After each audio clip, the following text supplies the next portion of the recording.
iyo ufite ibibazo ukabona imbwa irajiriye abantu bakuzengurutse cyangwa irabirukanka aho ni sawa igusizaho, ariko hano ni wowe wirumye, ni wowe wirumye, ni wowe yirukankana, yego ni wowe iri kumukera, wasenze kandi uvuye mu yitatu, yego uvuye mu yibiri, urangije urarose, wanakoze ibikorwa wanasenze no mu rusengero watanze n'ibitambo wagize gute, urarose ubonye imbwa irimo kwirukankana cyangwa ikuruma, kubaho kw'iburyo cyangwa kuruma ikirenge cyangwa kumokera cyangwa guhagaze imbere gukanuriye, tuvuga uti ndacyakomeje gusenga sindi buhagarike, baguteye umugongo bose ntibakumva, menya ngo waguye umutego kudakunzwe, ufite ibibazo bihoraho mu buzima bwawe bw'ibiryo, bw'imyambaro, bw'imibereho, bw'urushako n'ibindi byose bituma nta feva niyo ufite nimwe mana yanjye, mu mutego, mu gico cy'abantu urinjiye baracecetse, haba mu nzozi haba no mu buryo bugaragara, kugusebya no kugira ngo utagira ikintu ugeraho mu buzima bwawe ubwo ari bwo bwose. Uzitwa umujura ntawe wibye, uzitwa umusambanyi ntawe wagusambanije, uzitwa umurozi ntawe wakubonye ubwanika cyangwa ubusekuru ubuzana, uzitwa umugome nta muntu wishe, uzitwa igisambo ntawe wibye, umuntu akicara akaguhimbira inkuru, ariko ni ntuze ni navuga ngo ni embarrassment cyangwa ni harassment, ariko ko harabikwa ihishe, ariko ihishwe muri ba bantu utaruzi, hariho umwuka wo kugusenya. Imana ibikubwira ngo nubwo uri musengera kukira ibintu ariko uri indangare, hari ibintu abo ubwira sibo, barayobye nabo muganira sibo, uragoswe. Amakuru ubwira umugabo ayabwira nyoko bukwe, amakuru ubwira umugore ayabwira bavandimwe, dore ahantu urazwa hanaha urimvamo nk'inopfu, kugera umunsi ntabwo uzi ngo amakuru yanjye yageze hanze kubera kanaka. Kabiri, abantu bose bakunda ariko kubizera bigabanya mu gakeya. Gatatu, sengera mu ibanga, korera mu ibanga. Ubumwe bw'Abera Ministries, amavuta akandagira amateka, ubuzima bugahinduka. Mwiyerekwa ry'umushumba Reverend Mbabazi Jean Baptiste ubwo yasengaga Imana, yamuhishuriye abantu benshi batsikamiwe n'amateka mabi. Imana yamubwira ngo genda ubasuke amavuta, ubuzima buhinduke, nabo bahindura ubw'abandi. Ubumwe bw'Abera Ministries ntabwo ari idini, nta nubwo ari n'itorero, ni umuryango wakira buri muntu wese akabohoka. Buri muntu wese mu itorero abohejejwe muri byo. Ubumwe bw'Abera Ministries, amavuta akandagira amateka, ubuzima bugahinduka. Amavuta akandagira amateka ni ijambo dukura mu gitabo cy'Abami ba kabiri ibice 4 umurongo wa 2, aho umubyeyi w'umupfakazi yari afite ideni bagiye kumutwarira abana, aragenda asanga uwitwa umuhanuzi Elisa, aramubwira ati bagiye kumutwarira abana mbigenze gute? Elisa aramubaza ngo ufite iki mu rugo rwawe? Undi aramubwira ngo ntacyo mfite ngo keretse agaherezo gato k'amavuta. Aramubwira ngo nothing, I have nothing in my house unless the jug of oil.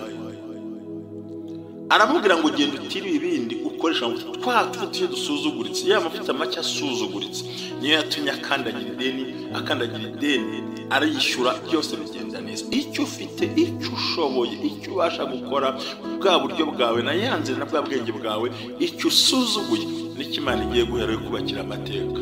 Naho rero hafi ubusobanuro amavuta akandagira amateka, ubwiza bwawe, ukusa, ukureshya, icyo ushoboye, icyo ukora, uko ubigenza, aho uvuka, aho ukomoka, ibyo wita ibisuzuguye iby'Imana igiye kuzakoresha kugira ngo ubashe kugera ku ntego yawe.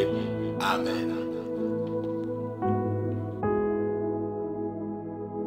ni ku bumwe bw'Abera Ministries, amavuta akandagira amateka, ubuzima bugahinduka. Ni n'ubundi turacyabashimira mwebwe mwese mudukurikira aho muherereye hose, Imana ijye ibaha umugisha. Tubifurije kugubwa neza, tubifurije kumera neza, ibyo mukora byose mujye mubona umugisha w'Imana. Wowe rero urwaye cyangwa urwaje, wizera Imana, ejo umunsi uzamera neza. nawe ufite ibibazo bitandukanye, ni ukwizera Imana. Imana irashoboye kandi izabigenza neza. Amazina yanjye ni Jerry, ndagarutse n'ubundi ndi kumwe na Pasiteri Ntambabazi.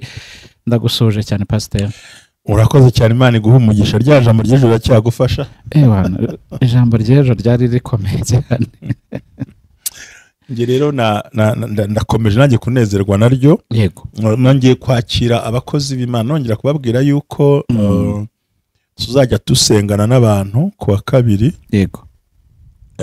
Guhera mu gitondo, hanyuma ku wa kane ni umunsi wose kuri telefone. Kuri telefone. Nge nta biro bansangamo, nta bihari, ibindi tukavugana kuko nta Imana itakorera. Yego. Kandi ndagira ngo mbasabe uburyo ukuri kwaro naba ngo dusengane, tugire gute, tuvugane, bikangora, ariko ndagira ngo umwanya tuwugire kandi mbizeza ko bahumure. Hari igihe Imana izampa ibyo nifuza kubona. Yego. Tukaya tunahura live bakanambona. Yego. Abasengera abandi bako tugomba no gusenga. Inzozi ubwazo gusa no kuzumva no kurikira ntabwo hatuma no gusenga. Asengesho deliverance arakenewe. Abantu bakeneye ko twese ntawanze kujya ku mazumu, nta n'uwanze gukora ibindi, ahubwo ikibazo ntekereza ngo igihe n'igihe cyacyo. Yego. Kandi Imana ifite uko izabigenza. Yego.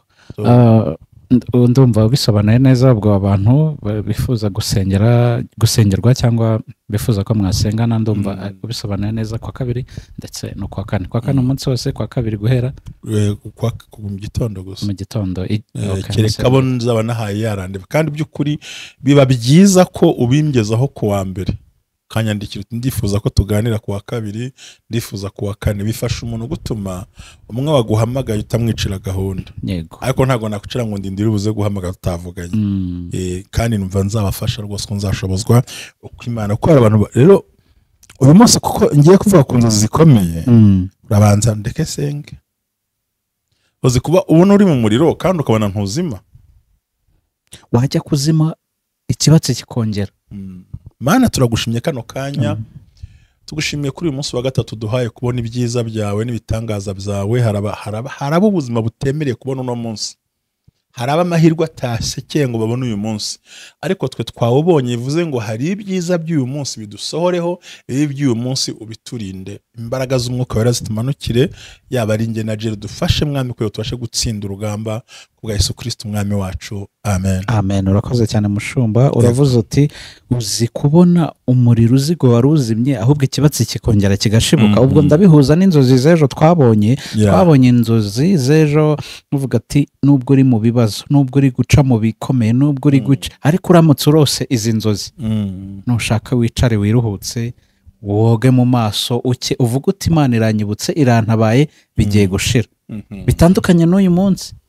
Yego, umunsi ho ubwo kuba uri muri ibyo bintu. Yego.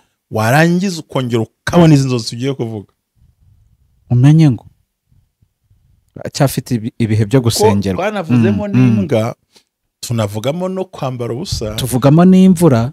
Ariko uyu munsi naho bigiye kuza mu yindi verisiyo none. Mu yindi verisiyo. Ariko igaragaza ko ugifite ibibazo, ugifite urugendo rurerure. Rimwe na rimwe ushobora kuba hariho ibyaha wikoreye ubwawe. Yego. Hari ibintu uri mu Rwanda, bigaragara ko kuba uri muri ibyo bibazo warangiza ukarota ibindi bibazo nk'ibi, biravuze ngo uracyafite urugendo rurerure. Hari icyo ukwiye gukosora. Hari icyo ukwiriye gukosora. Ubwo ni mu nzozi ushobora kuburota uri muri iyo situwasiyo. Cyane. Tuvuge bajya babimbaza. Yego. Umaze nk'iminsi nk'itatu usenya. Aho kugira ngo ubone nk'izi zatuvuze, ukabona za zindi tugiye kuvuga uyu munsi. Abari ko nasinzi. Nyine impamvu bigarutse nuko gifite urugendo rurerure. Kandi ugomba gusenga bigahinduka. Yego. Ko abantu ushobora gusenga akarota ziriya nzozi twabonye ejo. Ariko izi nazo ni za nzozi uza kurota, amara kuzirota kandi wakoza yitatu ntacyo utakoze, ziragarutse. Biravuze ngo umuriro uracyari umuriro. Nta gushyira nta kukura ivi hasi. Ariko ugomba kugenzura, ninjye ni Imana itandeba, mpagazaho Imana ishaka ko mpagarara, ko buriya biba bifite aho bipfira. Ari ndo kuyatera kugira bankoreye deliverance, yamana mo kwitonda. Ubundi uyikorerwa ninde? Uyikora ninde? Ayikoze mu gihe gikwiriye. Yego. Kuki marayika yabwiye ngo Paulo ngo genda ujye Damasiko ujye kwa Gamaliyeli, azakubwira ibizakurikiraho. ntabwo yabimubwiriye byose ako kanya amubwiye umufasha kubohoka ahari aza kubikora. Sawuli nawe ati genda urahura n'abantu bikoreye umwana w'intama nuku amaze kumwihanga azaba umwami. Samweli aravuga ati munamanuka urahura n'abantu bikoreye umwagazi w'intama nibi baraguha amazi yo gusoma nuku urasanga abantu bahanura nuku bisaba. Ikindi cya kabiri Imana yavuze ati ariko rero uko bikomeye ifata Mose mukura ntiyafata mu bahanga bagumyaho, ifata wari mu ntama wavutse nabe mu ngorane amwanga ngo Mose haguruka noneho genda ubohora ubwoko. Burya hari ubohora, hari n'igihe cyo kubohora naho ugomba kubohorerwa. Ibintu bitatu bigomba kuba bifite imbaraga. Bigaragara ko ushobora no kubaza jewe nagusengera ntibikunde, ariko hakaba undi yego biza gukunda bikemera. Niyo mpamvu mbona bagira inama ngo ubonye ari nge it's okay, ubonye hari undi ariko wumva jewe atari ngombwa. Nubwo wamvise kuri runo rubuga ukumva ikiganiro cyanjye, gerageza kubaza Imana ngo ninde ukwiye kumfasha kubohoka. Azambohora ryari? Azambohora he? Oya namubwiye umukozi w'Imana atari ko se Mana nge sinzi no kuvuga ndadedemana. Ati humura wowe uzaba Imana nazakubera akanwa. Aroni murumuna wawe genda. Gideon ubohora yari umuhererezi, ari umwana muto, ati genda uko imbaraga zigira gutizingana. Iyo Imana nizo wagusengera ukabohoka n'igihe cyo kubohoka naho ugomba kubohokera. Yego ibyo nibyo rero bisaba ubwo bwenge kuki ibintu bitahindutse. Aho njya nshaka kugira ngo nkosora abadukurikiye ubw'Abera Ministries, si idini si nitoro ntabwo njya kuba ryo nuko ntuzarakare ukanaka ntiyansengeye ntibyacamo. Nyine ntabwo yari we, sinacyo gihe hanaga Imana yari ibirimo.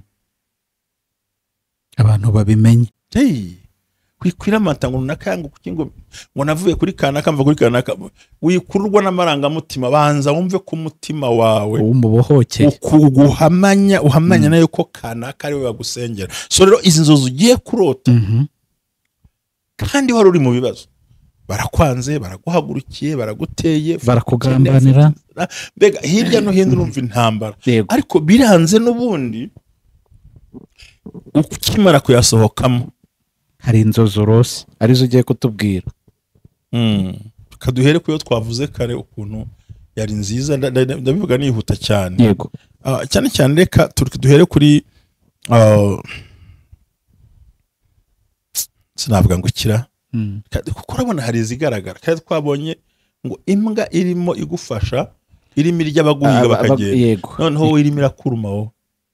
Ku munsi w'ejo twarabivuze tuvuga tuti hari nubwo kurota imbwa bishobora ku abantu basanzwe bazi ko ari bibi biterwa na situation urimo. Yego ni bibi, yego ariko twabonye ko hari inzozi zishobora kukwereka ko kurota imbwa ari ejo mu kiganiro cy'ejo. Mu gihe ufite ibibazo ukabona imbwa irajiriye abantu bakuzengurutse cyangwa irabiruka, aho ni sawa igusizaho, ariko hano ni wowe wirumye, ni wowe wirumye, ni wowe yirukankana. Yego ni wowe iri kumukera, wasenze kandi uvuye mu yitatu, yego uvuye mu yibiri, urangije urarose, wanakoze ibikorwa, wanasenze no mu rusengero, watanze n'ibitambo wagize gute, urarose ubonye imbwa irimo kwirukankana cyangwa ikuruma. Kubaho kw'iburyo cyangwa kuruma ikirenge cyangwa kumokera cyangwa guhagaze imbere gukanuriye. Tuvuga ati ndacyakomeje gusenga, sindi buhagarike. Umurozi n'umugome ntibarahagarara, umwanzi ntarahagarara. Yego ugahita ufata imbaraga uti ubwo bimeze bityo ndakomeje, shake undi muntu dukomeze dusenge mpaka, kuko burya inzozi zigomba kuva hari uko ikizitera cyavuye. Kandi twababwiye ejo ngo bajye bacunga biterwa nuko yatangiye, nuko yari hagati, nuko yashojwe. Ikindi inzozi zihariye kuri buri muntu, ariko izi ni genero. Yego kuki ibintu bije kandi nkongera nkabirota. Ibi nubibona hari uwambajije ngo se ngo nkora iki, ariko buri kiganiro cyose ntanga inama. Byumvikane ko abatakirebye cyose ngo kirangize, yageze aho ashaka yitarekeraho, ariko ntanga inama. Yego kandi ntabwo natanga inama kuri buri inzozi zose. Aha barabizi ko bagomba kubikora. Wasenza ariko uranze ubonye imbwa kandi ubonye ikumokera, ubonye kwirukankana. Ubonye ikuru. Yaravuze ngo ntambwe izamukera umwisiraheli. Oya. Icyambere twavuze mu cyagano ko twavuze ko ngo kubona irya bari bakuzengurutse. Hano irakumokeye, irakurumya akaguru, ikiganza se irakwirukankanye, ubibonye muri ubwo buryo. Kandi wari uri musenga, kandi hari intambara wari ufite ugiye gusengera. Biravuze ngo nturyame, ziracyahari. Ugomba kwirinda ukabanza ukareba kwanza senga mu buryo bwemewe. Buryo bwemewe no kubihanya ibyaha. Cya kabiri, nta mihigo ndi gusengeraho ntahiguye. Nabyo byaba impamvu. Cya gatatu, nta bintu nabeshya Imana ntakoze kandi narabivuze. Ndimo ndasengera mu buryo bwiza mu gihe cyiza. Cya kane, ese ibi bintu ndimo ncamo ni njye wabyikururiye? Rega ibyo wizaniye uzabyisubirizayo.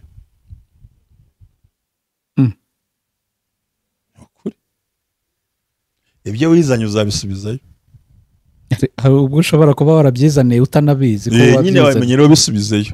Wabyikururiye. Removing, avana mu nzira. Nje ntabwo nzirwa ngerageza umutima w'umuntu, niba utabasha kubana nanjye ntabwo nzagerageza. Iwanjye ntabwo ari mu kigo kigerageza. Ntabwo ugoragoza. Yakatoka. Kusetsese. Ntabwo iwanjye laboratoire kugerageza imitima y'abantu. Niba utabasha kubana n'umuntu wambangamiye, remove. Kandi niba ubundi udashaka kubana nanjye nyihorera. Ntwaye iki? Ibyo nizaniye nzabisubizayo. Yego. Ariko ibyazanywe n'abadayimoni Imana izabisubirizayo. Hari igihe ushobora gusenga waranze kumvira Imana, ikubujije gukora iki? Uragikoze. Urangije ngo kugira ngo nshimishe abantu reka ngikore, kikubyariye ingaruka. Aha naho Imana izagutabara nawe, yakushyize muri ibyo bintu. Ntibakubujije kujya muri urwo rugo, uranze uragiye. Ntibakubujije gushaka uwo mugabo, ntibakubujije gushaka uwo mugore, ntibakubujije kujya aho hantu. Umutima nawe wakubujije gukora icyo kintu, none uragiye kirakuzanze, kirakudihaguye, kiragukubise, uti wajya gusenga kiranga kiragaruka, uti mbwa zirantumye nkora iki? Nyine ibyo wazanye uzabyisubirizeyo. Umwanda warunze uzawuyora ujugunye. Uri kuvanga Imana mu ntambara zawe wihamagariye, kandi yarakuburiye. Dore inama nziza ahangaha. Yego. Vuga uti mwami narakosheje ndarangara, mbabarira sinzongera gukora ibintu. Ariko para gusa ngo nkora igisuzuguriro, ngo ndakubita abadayimoni. Warisuzuguje, fata igikombe cy'agasuzuguro wizaniye, ukigotomere, ucyambare, wibeshyera Imana ngo nkora igikombe warakizaniye. Amvorose mbwa rero. Kurumbuta. Turi kuvuga ibintu nyine cy'inzozi kuri kwabyo. Niyo mpamvu ubona natangaye, nanjye mba ndi kwiga, hari ibintu mba ndi kugenda nsobanukirwa. Ntekereza ko n'abadukurikiye nabo hari ibintu bagenda basobanukirwa, kuko nk'uko wabivuze mu kanya, hari ukuntu umuntu asenga akabona ibintu ntibihinduka, agatangira gushaka impamvu. Ese Imana iranyanga? Ese irarobanura ku butoni bya bindi tujya twumva? Kuki uriya bimera gutya njye bigakomeza kumera gutya? Ariko noneho ubu nsobanukiwe ko hari ibyo ushobora kuba warikururiye, hari ibyo ushobora kuba usengeraho, hari ibyo ushobora kuba ukora nabi mu buryo butari bwo cyane. Ni ibyo ngibyo. N'Imana yarakuburiye, n'abantu bagakuburira ntugire gute? Ntiwumve. Atari ko mwana wanjye waretse uriya muntu, wari umubyeyi ukagira ngo n'ay'ababyeyi. Bibiliya ivuga ngo iki? Umubyeyi utumvira ababyeyi uzumvira ababyeyi kugira ngo uramire mu gihugu nzakuze. Nyamara umubyeyi wagutwise akakumarana amezi 9 mu nda, akakonsa agushyira ku ibere, iyo bond, iyo connection ukarenga kucya aho pupu yawe akaguhanagura, akakwambika pampa, ugakura ukarabisazi ukara kujya ujya muri kaminuza ukibuka mu muntu muzima, ugakura wibwire neza katazi neza wowe uriwe naho ugomba kujya. Ariko rimwe na rimwe ngoma ngo ntabyo uzi ngo umuntu muranyangiriza ubusa, yagera akicuza icyatumye ajyayo. Warangiza ugasenga ngo Imana ikureho, kandi cyane ko ariho n'ababyeyi babi. Ako nako n'ababyeyi betu byumvikaneho utapfa kwemera, kandi wanakora ikosa ukabwira uti sheri wanjye ati buri wacu ntibagushaka, atari kugenzaza tu. Burya rero hari akantu koze utazi. Ese wa mugani mushomba, wenda reka dutandukiraho gato. Hari umubyeyi mubi, yego nabo babaho. Hari ababyeyi batazi inshingano, bakora inshingano zitari ngombwa cyangwa yego. Icyo gihe yakoze izitari ngombwa, agushaka kugucisha he ukanga. Icyo gihe ubundi iyo uri umunyabwenge uprotectinga umuryango wawe, ukana protectinga sheri wawe cyangwa shu wawe sinzi no kubitandukanya Yego. harya ubundi bitandukana gute ntabwo mbizi biterwa n'umuntu harya sheri ni umukobwa shu ni umuhungu sinzi ndabizi ntabwo mbizi so wafashije karukiri mutoya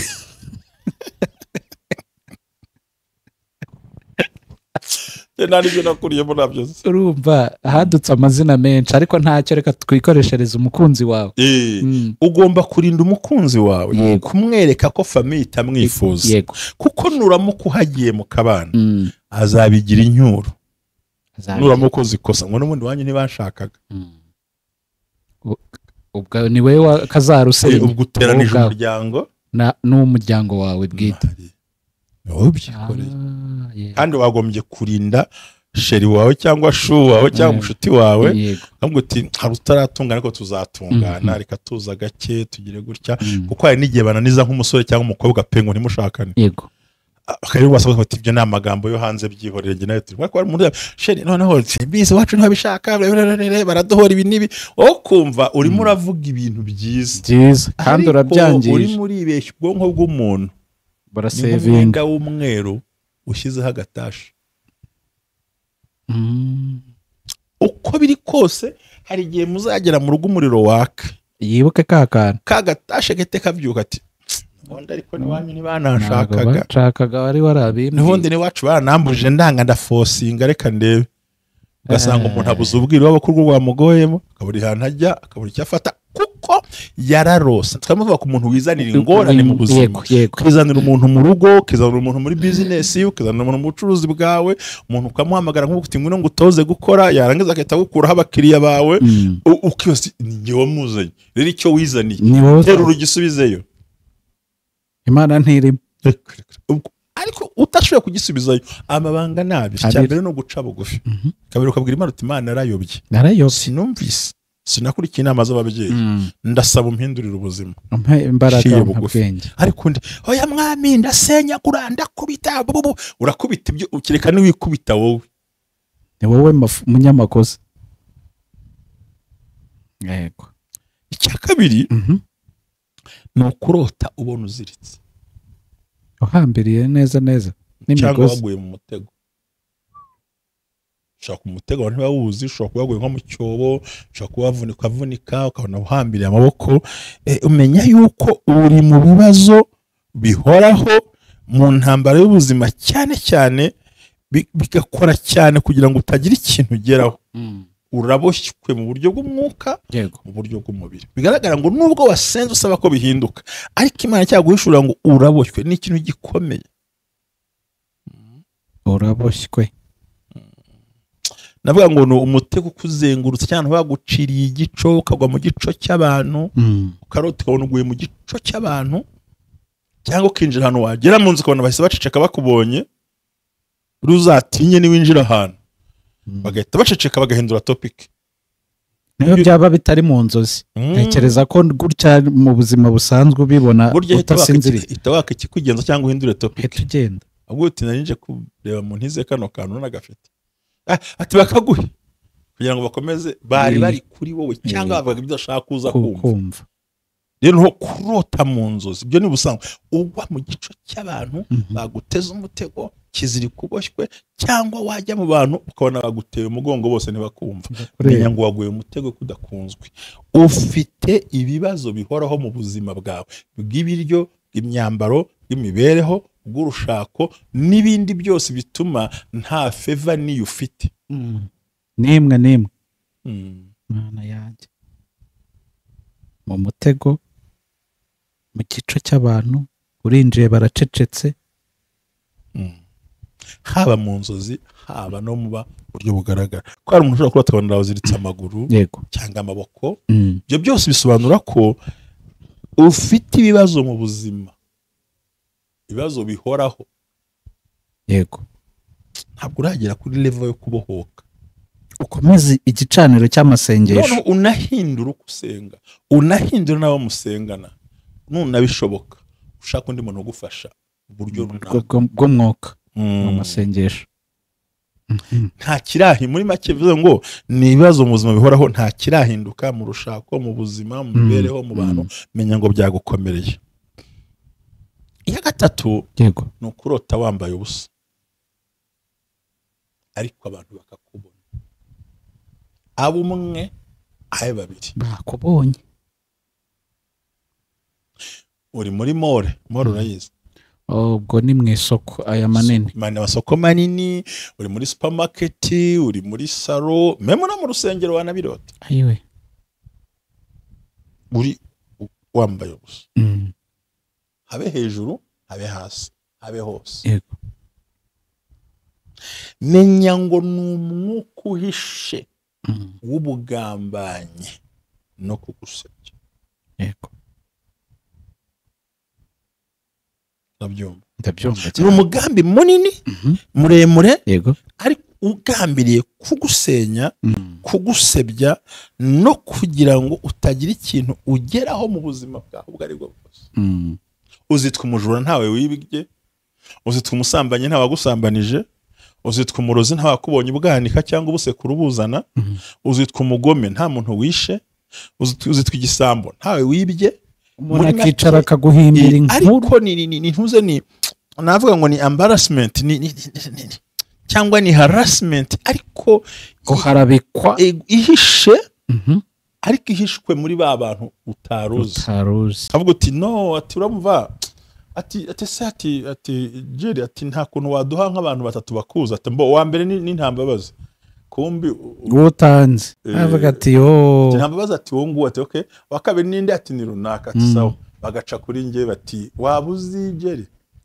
ni Jerry ndamuzi mu cameraman mwiza umusore witonda ufite imbaraga ariko ikibazo ako kishi ibyo watangiriyeho byose uvuze neza yego ariko ashyiraho ibintu nka bitatu nyine ni ukuzagerageza ntashobotse rimwe na rimwe gusa bisaba gushyiraho imbaraga tukamugenzura tayari byapfuye urumva deja byapfuye kumbe worose bambaye ubusa menya ngo hari abantu bakwihishemo yego bari ngo batobe ibintu byawe utazi batatu ba reference gahita hamagara atari kumwe siko nabonye wa muhungu Jerry yadushyize mu bantu ba reference ra ati se ati genda muvuze hari ukundi birenze ko akunda atita ku bintu undadukana bakagira ugasanga batatu boje ngo ntiyita ku bintu kandi babatanze nimero CV unawushakira ntibahakanye ibyo ushoboye ariko bazi defo zawe zakwici bya bindi ushoboye ishusho yo ntibayigiraho impaka barayifite ubushobozi bagize gute barabuzi ariko bavuze ko udashoboka ushobora kwica gahunda ntunashoboye rero urashoboye ariko ntushobotse ntibahakanye your capacity ubushobozi bwawe kuko burigaragaza ariko bahakanye ko udashoboye ushobora kuza sayine ntuze baguha amafaranga ntuyakurikize gahunda kwica kontra no kubinegirija bisaba kubashyiraho imbaraga n'igitsure ni umugabo utubaha ukuntu utari ibindi byo atari ishusho yo arayifite yo samurega urundi ariko muzahora mu nduru yapfuye hari wakoze iki ntahakanye ubushobozi rero iyo urose ubona uri za mu masoko manini za supermarket ushaka wambaye ubusa abantu bakakubona aho bitandukanye n'izejo nuko umuntu atakubonye niwe wibonye ubwawe noneho abandi bo barakubonye twaye imodoka gutyo menya ngo hariho umwuka wo kugusenya Imana bikubwira ngo nubwo uri musengera kukira ibintu ariko urindangare hari ibintu abubwira sibo barayobye nawe muganira sibo uragoswe amakuru ubwira umugabo ayabwira nyoko bukwe amakuru ubwira umugore ayabwira bavandimwe dore ahantu urazwa hanaha urimvamo nk'inopfu burya inopfu n'isambura mbere bakayibona amasaka bakayitwara urumva izi mbaraga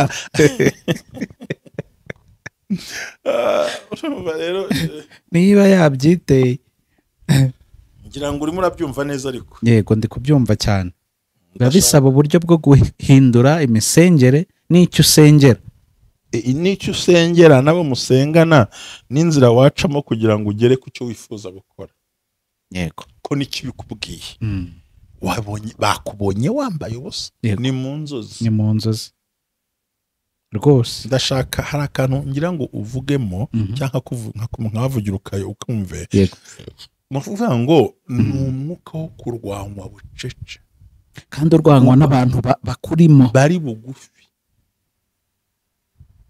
badahakana ubushobozi yego kwemera kudashobotse urashoboye ariko ntushobotse mu bantu bana nabi n'akavuyo bakagusiga icyo kibara icyo cyasha abantu bakeneye product yawe ariko banakeneye your behavior. Ubundi behavior ni gutera skills means nothing but behavior means everything. Ufite behavior ubanga ufite ubwenge ariko udafite wa muco n'iki ntacyo kandi urumva banakubaza how you manage ukuntu managing stress niba warakoze interview jambo ntabwo baribura si gukorera muri team si ni gute iyo stress imanaginga gute siko bikwima ko hasa gutera stress hari abantu atazi gukorera muri team abagiti mu jisho cyane akajya no gukora n'akantu agahisha ukagira ngo niwe waremye kamera niyo utabinyereka najya kuri YouTube handi bakanyereka uko bakora muntu ni umugome we ngo giye ngo ndishira ngo ushaka guhuza ngo niba ari gukora zoom no gukora ama live ntabwo ni utabinyereka nawe ntiwagiye muri kaminuza yabyo ndagenda sabe kuri YouTube banyereka ukuntu umugome bahita ngo cyari ryo ngibyo iki tutorials bakanyereka ukuntu bikora cyangwa asaba ishuri nkabyiga so urumva rero abantu iyo udakorera muri team ibyo tubisobanuye rero kurota wambaye gusa hari ibintu bine ugomba kwitega cyane cyambere shut up ceceka kuko kugera umunsi ntabwo uzi ngo amakuru yanjye yageze hanze kubera kanaka kabiri abantu bose bakunda ariko kubizera bigabanya mu gakeya gatatu sengera mu ibanga korera mu ibanga ubabwira ibyuzuye kimavuga ngo nubwo uri musenga ariko byantuma turuta cyane icya gatatu cya kane ngira ngo ni ukurota unyerera ushaka kunyerera mu nzu ushaka kunyerera mu byondo ushaka kunyerera mu muyaga ushaka kunyerera ahantu hose icyo kintu ni ugutsindwa ku kintu cyose ngo umva urimo urashaka gutsindwa nta butsinzi ufite uri umutsinzwe kandi byaje tabara wongera usenge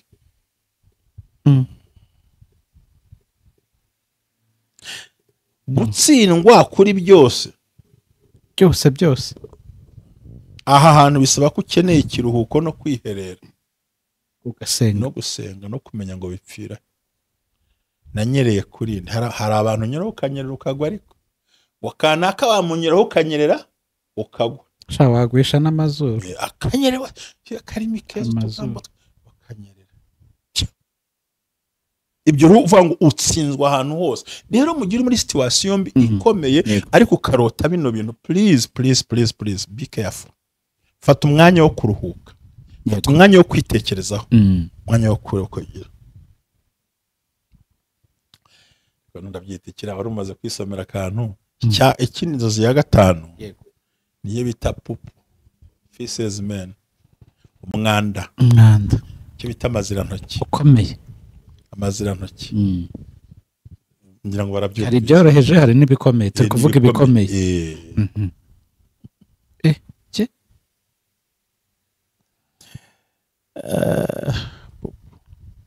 senze ufite ibibazo urakomerewe uhuye n'ibibazo uwo ni umwanda mukuru cyangwa se uhagarariye iyindi yose hano ni ukwituma ibikomeye mu yandi magambo ukafesingana nayo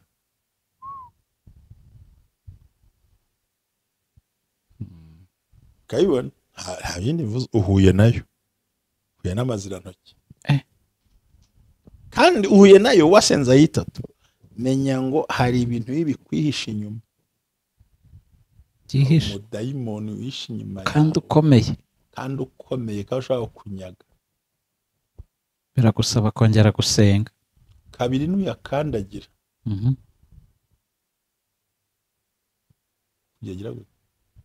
ushyiramo ikirenge biraba bibaye ibibazo kurushaho.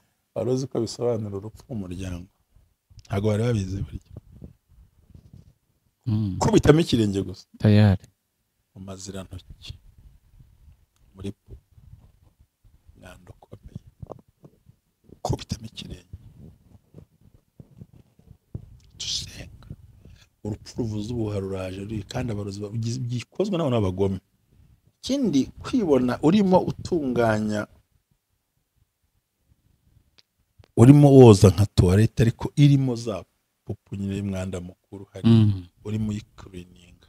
Biravuze mwuka arimo arakubwira ngo itonde cyane, hari ibintu ugomba gukosora mu mibanire n'abantu, mibanire n'ibintu, no kuba wenyine kugira ngo ubashe kugera ku gikwiriye, kuko uwo mwanda uteye isoni n'ubwoba. Ngo narose nyigwamo, none se hari ukuyigwamo? Ese yigwemo nukandagiramo? nawe se wagwamo utakandagiye? Ni ibibazo bizakurenga ukabura kugira kuyabona gusa. Iki byose buriya mu gihe urimo urota, urimo gukora imirimo, urimo washyizemo imbaraga, iyi aya mazirantoki nyavuze uko nguko barayumvise, ariko uba ugomba guceceka. Ikindi kiriho, amatuwarete menshi abantu aba mu mazu cyangwa mu bigo, mu ngo zabo. Hari amatuwarete aba mu mazu, hari n'abahanzi, aho yabiriho hose. Nuvuga ngo batagukinguriye ntiwajyamo, ariko biravuze ngo birimo biraterwa na famiye iri proche hafi yawe.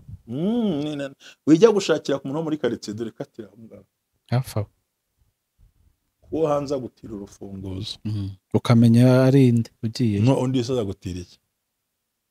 Ni intambara, ni ibyago bishorewe n'abantu bo mu muryango wa bugufi. Nakunze kuvuga inzoka cyane, kubona inzoka zikuzengurutse, wasenze, wahagaze mu mavuta, yego, uzi ko ibibazo bigiye kuva mu twaganiraga, ariko mu gitondo urose inzoka ibimwe ebyiri eshatu zirakuzengurutse, nubwo zitakuriye gusa. Ntabwo mvuga kuryana, yego, zifite uvuga ngo umwuka w'ubugambanyi n'ibyago n'amakuba biracyandiho.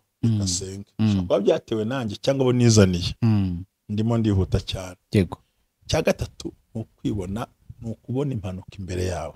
Aha si ukubona uri mu mpanuka y'imodoka cyangwa se y'igare cyangwa iya moto cyangwa indi, oya, we ni ukuyibonesha amaso yawe.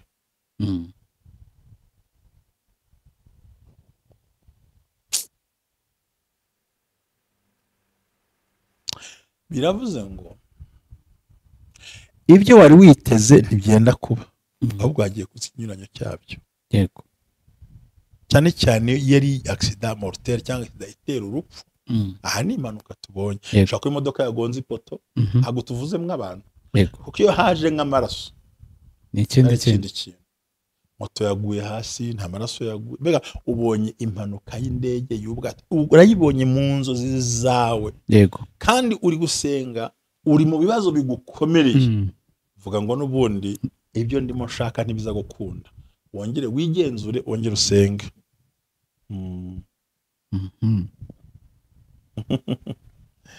Aha,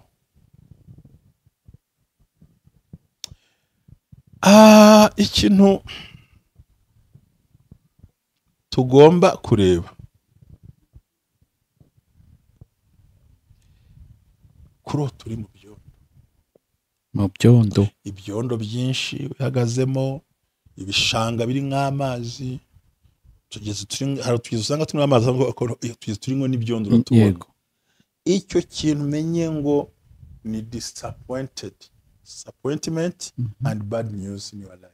Ni inkuru mbi ndetse no gutenguhwa, kwakira amakuru mabi, kakazi nikagikunze, yanda yavuyemo, byihorere ntuze kundeba, yarandevu yapfuye, reka amafaranga nayabuze, ntago biza gukunda. Bega ni nta nkuru nzima uri bwakira, kuko uwakandagiye mu byondo abantu bamureba. Kuro tubihagazemo mu bishanga bitose za swamps ziriya n'ahandi henshi, ukabona uri muri ibyo bintu mu bigezi biri nk'imyanda bya ruhurura nka Nyabago imvura yaguyemo, ukasanga bihagazemo. Menya ngo niki disappointment and bad news. Yego. Gutenguha no kwakira amakuru atari meza, kuko ubundi iyo tutanga amakuru atari meza nuko wari witeguye ameza, ariko ntabwo uza kuyabona kuko aho uri ntagufavoriza kubona ibyo bintu. Yego. rero mu gihe uri mu bibazo byari twavuze ruguru, uragowe, umeze nabi, izi nzozi zirakubura zivuga ngo please, n'ubundi iyo nkuru wateje ntabwo ari ihari. Yego, ko yaravuze ngo abibutse Uwiteka ntimukamuturize kugeza igihe azashyira amahoro i Yerusalemu. Sibyo? Nibyo. Tukomeze tugana kuri aya magambo. Noneho urumva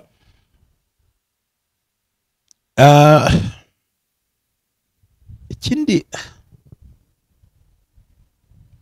bisobanura ngo uri bwitonde, harimo umwuka w'ubunebwe, harimo umwuka wa mismanagement, harimo gukorwa n'isoni, harimo no gushyirwa hasi ku bushake bwawe.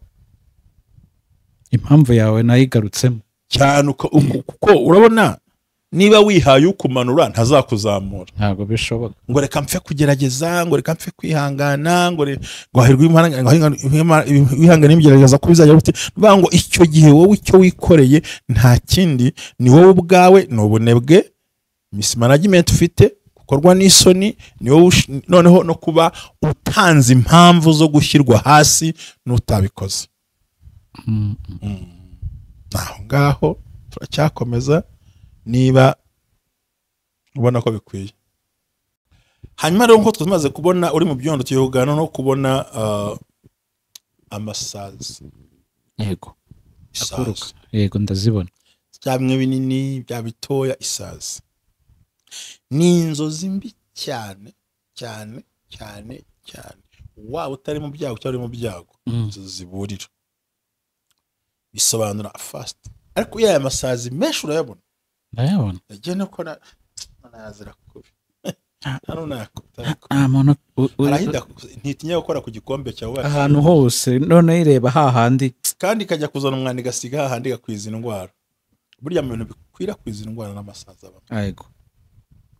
Aravoma shyira handi. Ubu wagutera malaria ariko ntabwo wakutera inzoka. Ariko isazi ikora mu mazira ntoki twavuze, igakora ku gikombe, igakora ku rukuta, igakora ahantu. So no kurota amasazi menshi arimo agenda mu nzu nyinshi cyangwa guto. Ikindi reka kubwe bino bintu abantu banyumve, uri mu bibazo uri gusenga cyangwa ukarota ubona amasazi akugendaho, noneho ibi byo banabyitondere. Kurota kugendaho no kuba ugenda mu nzira ukabona amasazi arakugendaho n'ubu ngubu, kandi nta mwanda ufite, ariko akakutumukaho rwose. Hari umuntu nzi amasazi ntabwo ari mazima. Hari umuntu nzi bibaho. Eho ngo wakwiriye deliverance gutya neza. Narabigerageje, kari ahantu dukorera ibiganiro, kuko twari munsi y'igiti cy'umwembe, sinabyita. Aha undi munsi twongerana gukorana rendezvous, tujya ahantu rwose heza, araza gutya. Urya nta mugisha yabona, ahubwo burya n'urupfu barashoreranye. Oh yes. Nta nicyo mwanakorana ngo wunguke. Genda bikwibwiriye buriya. Dushobora kutokora n'ikiganiro n'ukuri ugashiduka warebwe n'abantu batajya babaho, kandi yavuze ibintu byiza bitarabaho. Yego. Bene uwo muntu nta gikundiro, nta buzima, abantu baramwinuba, abantu baramwanga. Ariko ikibi harimo urupfu ruzanwa n'abarozi, uburwayi nk'ikimenyetso cy'uko aguwe nabi mu mibereho yiwe wazirose. Ariko ibi byo y'amasazi, please, nubona amasazi akugendaho nta mwanda ufite, hoze wakarabye umeze neza, ariko arakugendaho kubera icyo akugendaho. Kiyama bikanga, nta gisebe ntiwakomeretse. Ikindi ukirukana mu nzu ukabona kase nafunguye amadirishya, ugashaka ikintu kiri mu nzu ukakibura. Ibi bisa no kumva impumuro mu nzu abandi batumvise. Yego. None amasazi yo ni urwego rubi cyane, aratumuka, aguruka, mwaza bimwe binini byo muri toilette, birabatoya mwabigira gutya, bukiyama bikanga, ukabona gutondagira. Menya ngo urupfu ruzengurutse hafi aho, nubwo uri musenga, ariko menya ngo watatswe. Burya hari amasazi y'abashore y'abarozi, ntabwo abantu benshi banabizi. Ndabikubwira agenda bizi. Umuntu yumvaga ko ari nyine ari udusimba dusanzwe.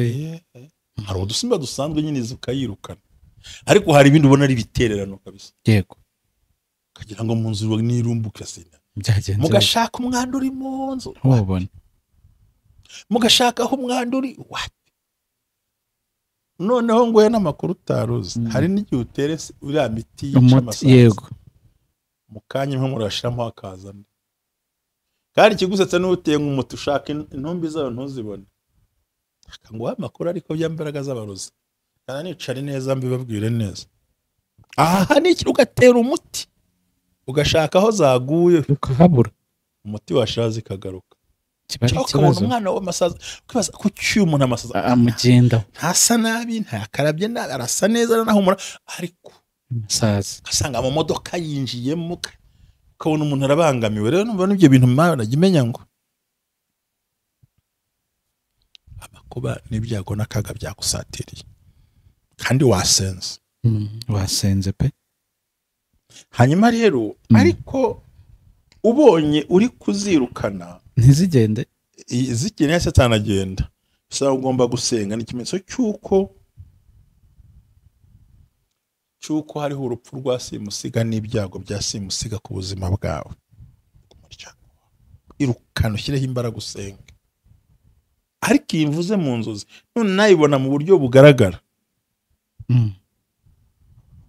ukabona uri mu kazi ukabona iguye ku idokima yawe ukabona aricyo kikubise imbere yawe ukabona ibintu birimo birava he ibintu ni ibiki biza bite bikorwa bite yego uhita rero ufata umwanzuro wo gusenga ukamenya ngo nubwo ndi mu bibazo cyane ko twavuze kuri za nzozi zivuga ngo urasenzura ibibazo ariko no mu kigwi cyo kubona za nzozi nziza twavuga ukabona ibingibi yego menya ngo hariho kwitondera binarabyizaniye si ibintu byamwihamagariye si imbigenze gute mbisohokemo nte kandi Imana iragufasha muri byose ni inzozi mbi ariko zerekana ko n'ikibi wari urimo no muri gitenda kuvaho uwo munsi wa none hakenewe iki kubohoka deliverance nta kintu ariko nabwiyeho kare ugomba kwitondera bino bintu ninde ukubohora ni ryari bukubohore ese ni Imana yavuze ko hari igihe ushobora gusengera ntibinagukundire so rero Imana iguha umugisha muri byose warudukukiye ubwo bera ministries ya gahunda nimwe twababwiye